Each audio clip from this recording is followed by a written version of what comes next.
Recording in progress. Hi, welcome back to the Megala Mukais. It's been a long time. Happy to share something with you today. Parshas Yithro. I've called it Ambivalent Feelings. Yithro is both happy and sad about Yitzias Mitzrayim. So I've been thinking a lot about this and recognizing a place for ambivalence within ourselves, but also putting limitation on it. I have some Walt Whitman for you today, so let's get started.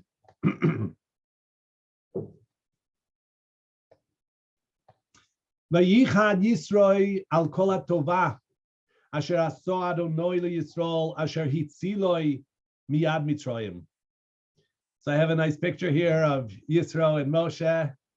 Yithro is bringing back his daughter and grandsons, and Moshe goes out to greet his father-in-law, and the whole camp comes with him. It's a really big deal. And Yithro's a great man.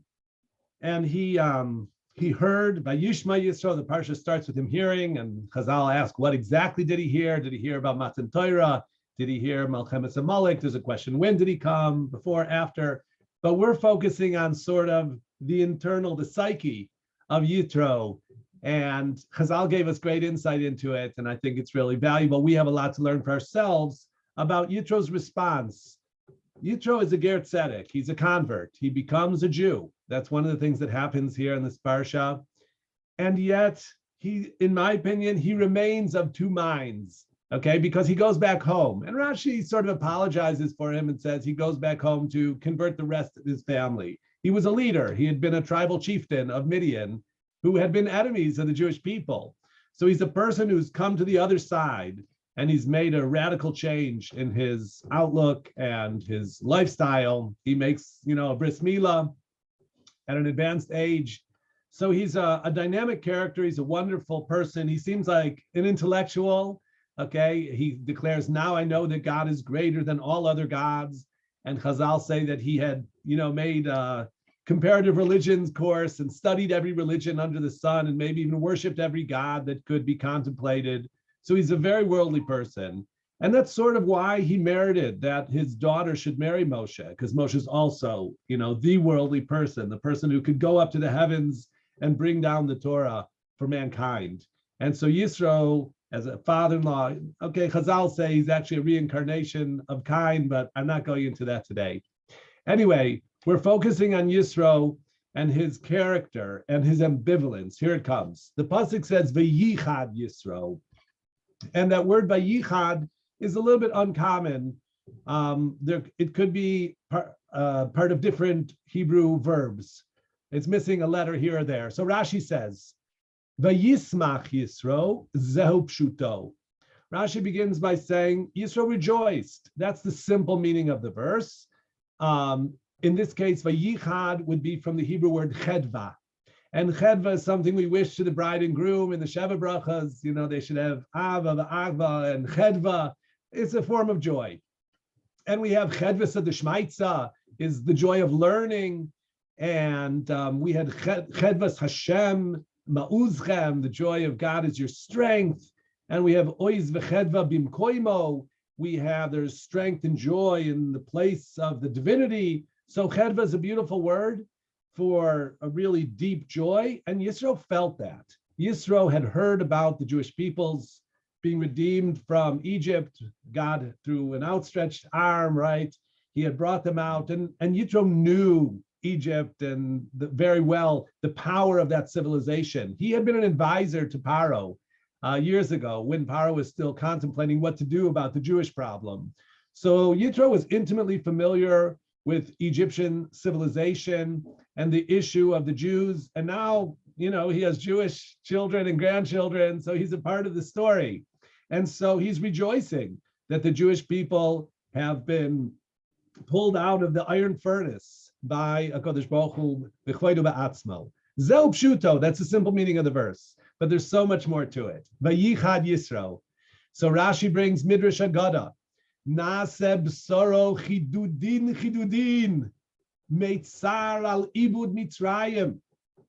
So Rashi says he got goosebumps, okay, that his skin became prickly because of his travail, his sadness for the loss of, it doesn't say Mitzrayim, the Egyptians, but for the loss, excuse me, of Egypt. And again, Egypt was the great civilization at this time in human history, and Yithro was a part of it. He was a leader and an advisor. And now they've taken a serious hit. The 10 plagues have brought Egypt to its knees, and its army is now sunk in the sea, and the firstborn children in every home have died. So Egypt has been decimated, and that's sad for Yithro.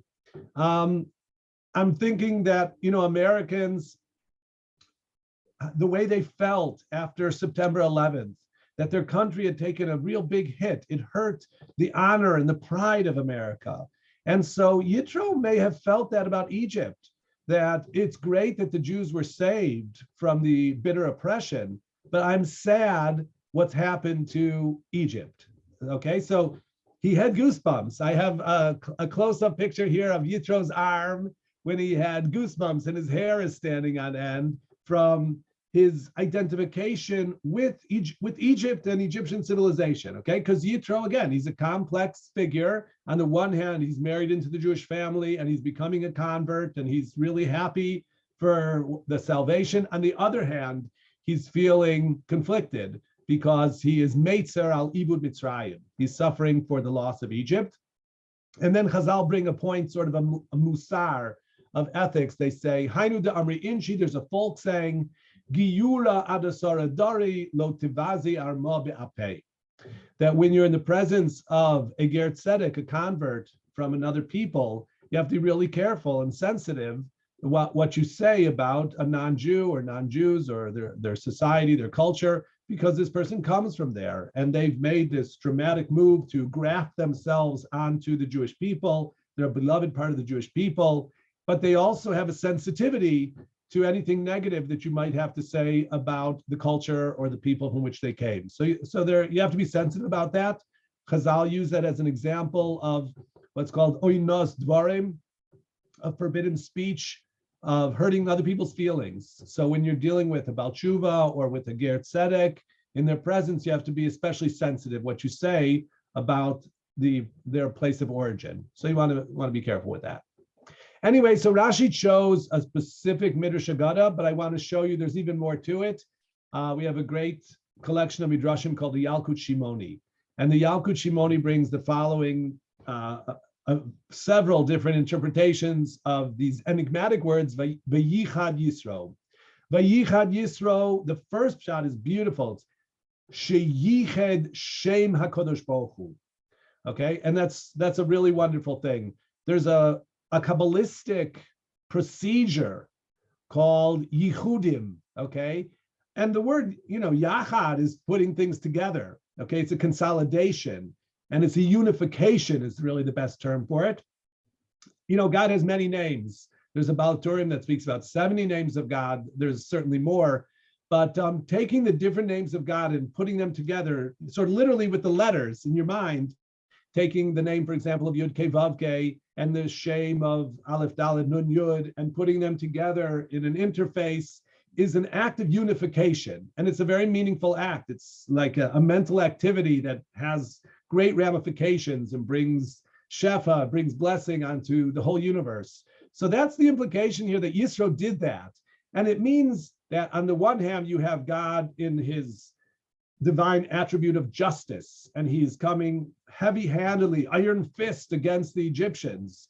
On the other hand, it's with great love that he's been merciful to the Jewish people and rescued them from their oppressor. So that's the idea of the unification of understanding that God is one, okay? And that's, of course, Shema Yisrael, Hashem Elokeinu, Hashem Echad. And that's what we say, Hashem Hu HaElokim.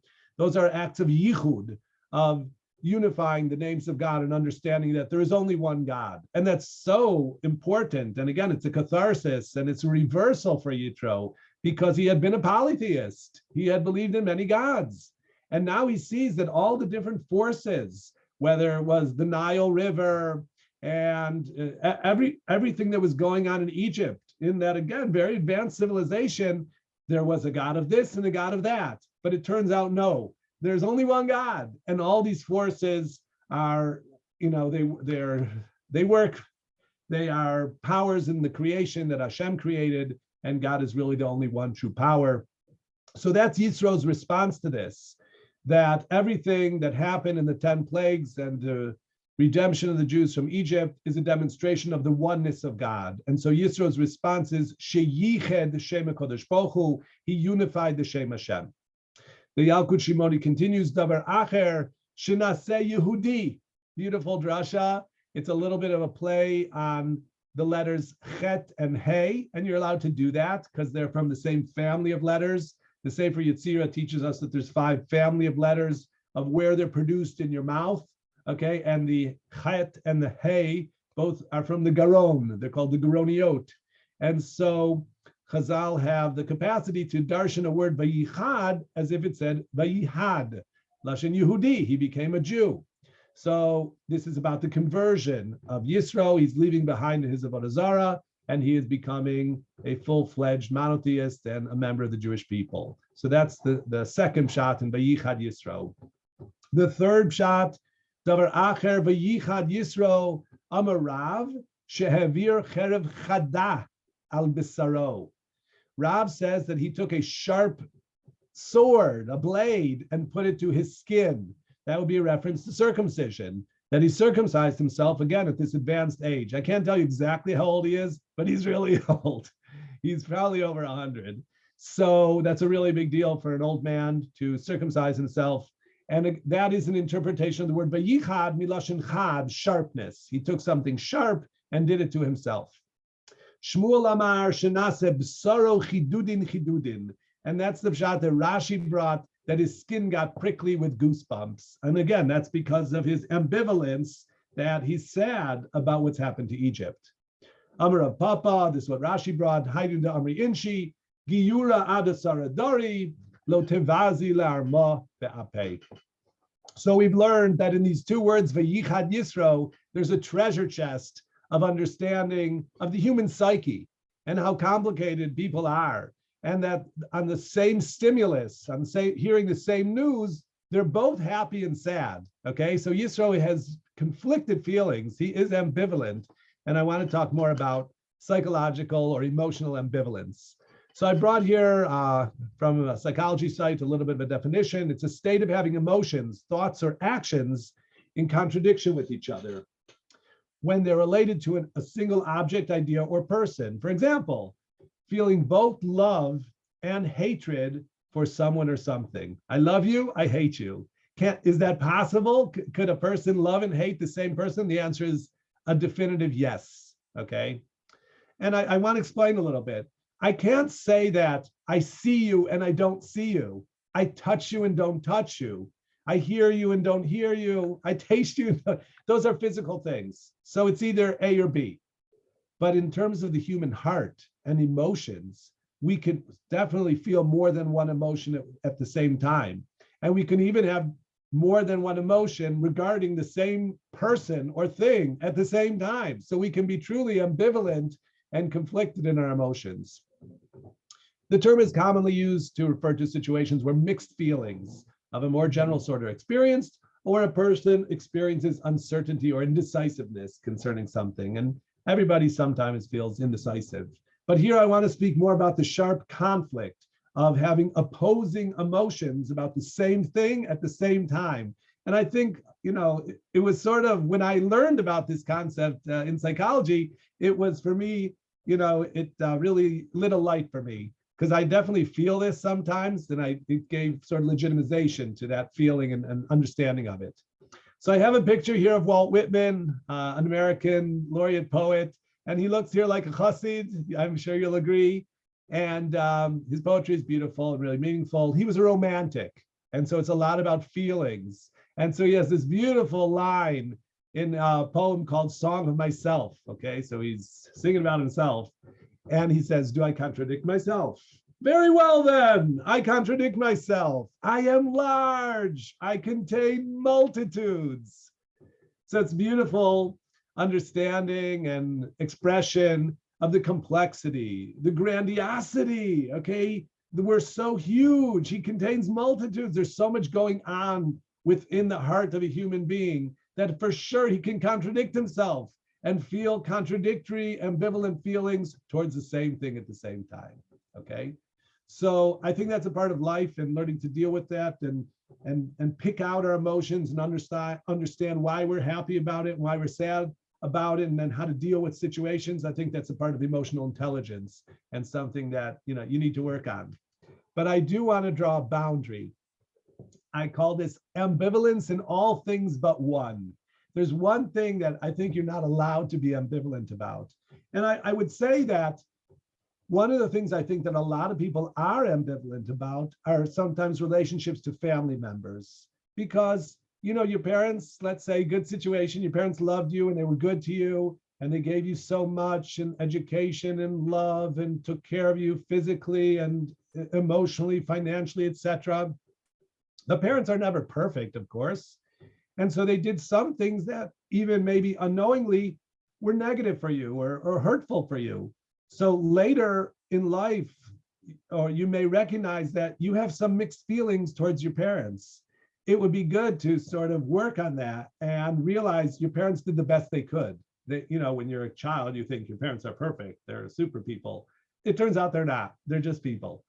And so they did the best for you because they loved you and they were trying to be wonderful and, do good things for you, but they were imperfect. But you want to try to put aside the maybe negative feelings you have towards your parents. And the same can be with siblings or anybody else. But that's all with people, okay? But I want to talk here about a relationship to Hashem, that a person is really not allowed to be ambivalent towards God. And I could understand why a person might be ambivalent, okay? A person could feel that, something tragic has happened to me, whether it's the loss of a loved one or a terrible accident or a financial reversal. Bad things happen to people. So a person could feel God has done this to me and I'm angry and I resent it. And so a person could have, bad feelings towards God in his heart, whereas basically he loves God. There's a commandment, v'ahavta, that's what I want to talk about. But a person could simultaneously maintain, in addition to his love for God, also an anger or even hatred. And you're not allowed to do that. I want to show you a Rashi about it. So here we go. The pasuk, of course, it's part of Shema Yisrael. We say it twice a day. Ve'ahavta eis Adonai Elohecha b'chol levavcha u'v'chol nafshecha u'v'chol me'odecha. So Rashi brings from the Sifri, b'chol levavcha, with all your heart, with all your soul, and with all your might. Rashi says, with all your heart, and it's significant here that the word heart is written with two bases, the letter base, levavcha. It could have said b'chol libcha, but when it says b'chol levavcha, that implies you have two hearts. And the Sifri says, b'shnei yitzrecha. It's a reference to your Yetzer Hatov, your good inclination, and your Yetzer Hara, your bad inclination, okay? And I put here a schematic of the human heart. And I like this one because it's pretty simple and it's color-coded. So, of course, the scientists will tell you there's 4 chambers of the heart, and they're even labeled here. But I want to treat them as if there's really just 2, okay? You have the left, the atrium and the ventricle, and you have the right, atrium and right ventricle. And they're color-coded for us. Of course, the red blood is oxygenated blood. It's been through to the lungs and got the oxygen. It's going to flow then to the body and come back. And then it'll be deoxygenated. It'll be, ready to be replenished. And it'll be kaviyachol blue, like you see the blue in your veins. But symbolically, this is really important.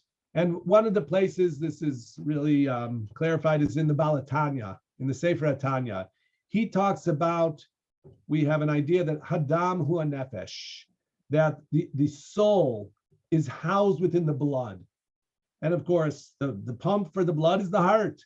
And so he talks about essentially 2 chambers of the heart, the right and the left. And he goes so far as to say that there's like 2 souls. There's a nefesh bahamis, an animal soul, the soul that's concerned with life, like eating and reproducing and stuff like that. That's very animalistic. And that's in that's the left side of your heart. That's your Yetzer Hara.